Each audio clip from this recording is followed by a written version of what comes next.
My fellow beautiful South Africans, you won't believe what I'm about to show you in today's video because once again, South Africans have been proven right.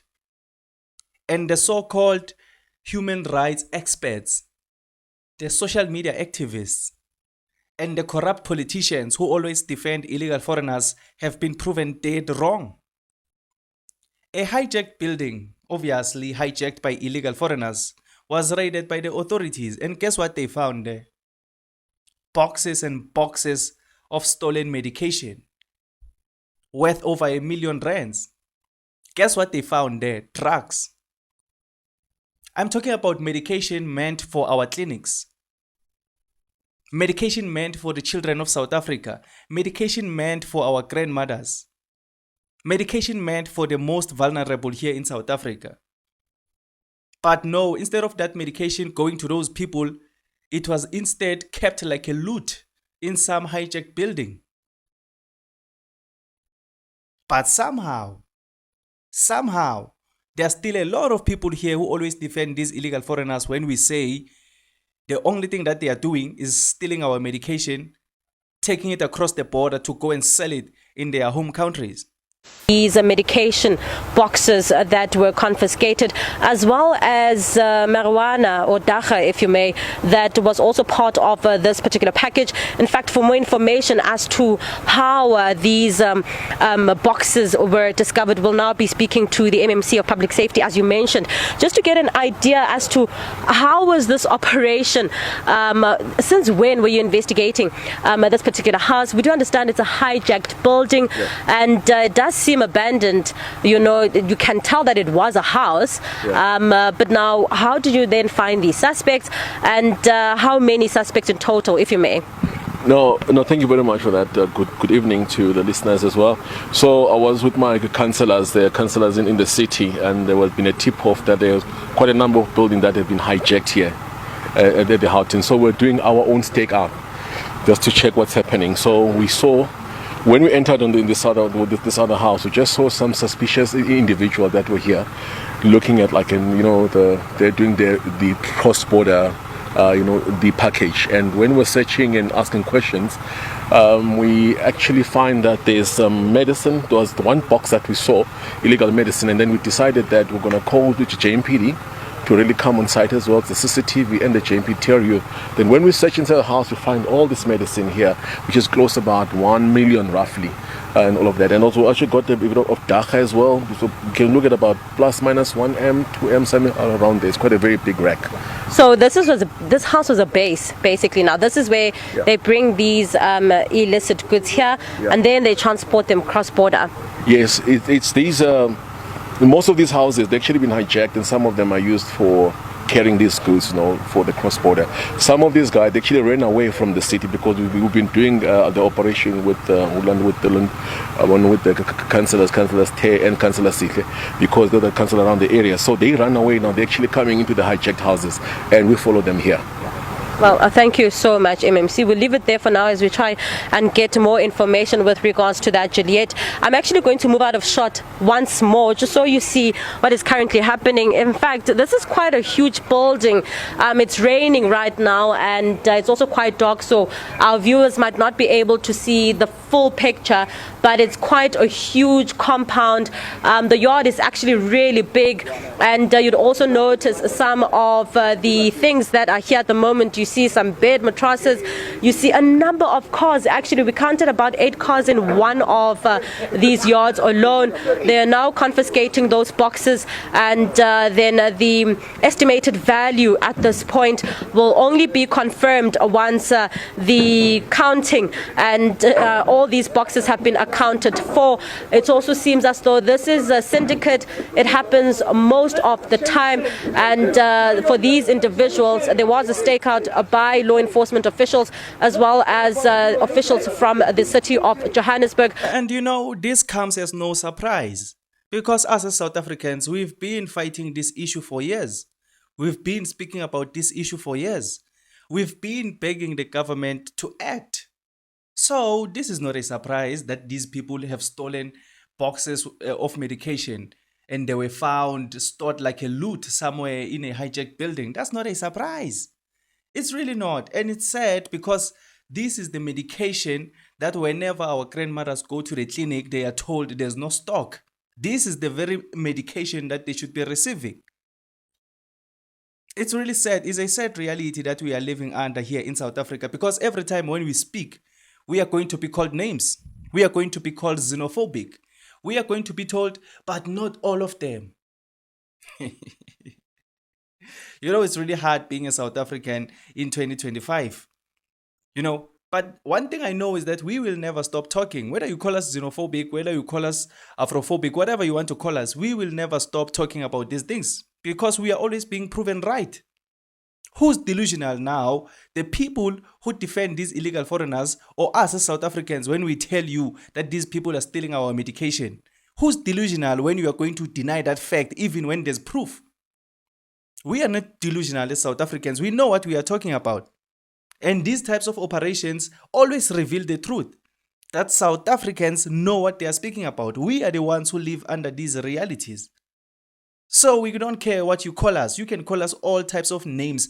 But the fact is, we are not going to stop speaking about this. But then, let's be honest right now. This raid didn't only expose illegal foreigners, but it also exposed the people who have been gaslighting us. The corrupt politicians, the activists who always defend these illegal foreigners are quiet right now. They can't explain away stolen state medication worth millions. They can't explain why illegal substances were found there. They can't explain why a hijacked building became a base of operations. And you know why? Because they knew all along about this. They benefit somehow from this nonsense. They knew that South Africans are right. They knew that we have evidence. They knew that this thing is happening everywhere. But they needed us to look like villains so that they can protect their narrative. Let's go to the clinic with an ordinary South African for a second. A mother stands in a long queue with her sick child for hours.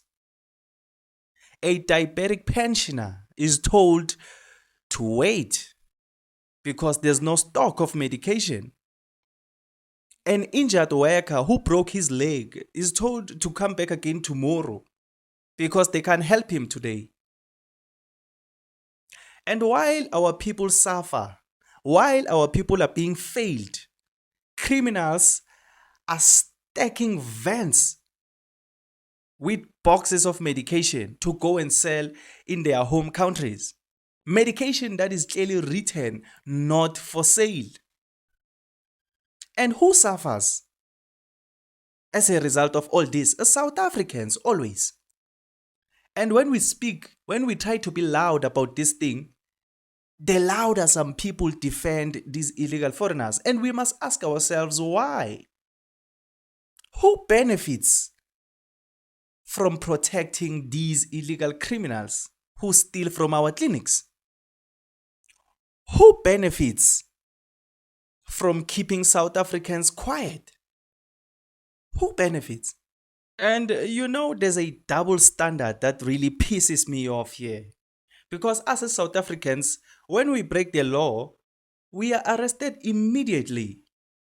No debate, no excuses, no activist crying online. But when these illegal foreigners break the laws, suddenly we are told to understand their situation. Suddenly we must be compassionate. We must avoid hate. But let me tell you something. You see, stealing medication isn't survival. It's organized crime. Hijacking buildings isn't poverty. It's a takeover. Running drug operations isn't desperation. It's not desperation. It's criminal entrepreneurship. And this double standard is an insult to South Africans who follow the law and survive with dignity and integrity. It's an insult. It's like a footsack to South Africans. And I think As South Africans, we have reached our tipping point right now. We are tired, Shem. We are really, really tired. We are tired of watching our country being looted from both inside and outside. We are tired of these hijacked buildings becoming safe havens for crime. We are tired of our medication disappearing from our clinics. Foreign syndicates operating here in South Africa openly. The government turning a blind eye. And worst part, some fellow South Africans defending these criminals. Enough is enough. Enough is enough. Sikhathele bafowethu. And if there's one thing that this raid has exposed, is that South Africans were never crazy. South Africans were never xenophobic. We are still not xenophobic. We are just speaking about the things that some people are too afraid to speak about, or maybe too compromised to speak about. We are not crazy. Let no one, I mean no one, ever silence South Africans when they speak out about such things. Let no one ever guilt trip us for protecting our clinics, for protecting our resources, for fighting for our safety. Let no one ever guilt trip us about that. Because illegal foreigners are running around hijacking buildings and stealing medication isn't my perspective, isn't my opinion. It's a reality. It's a crime that is happening in real time with victims, real South African victims.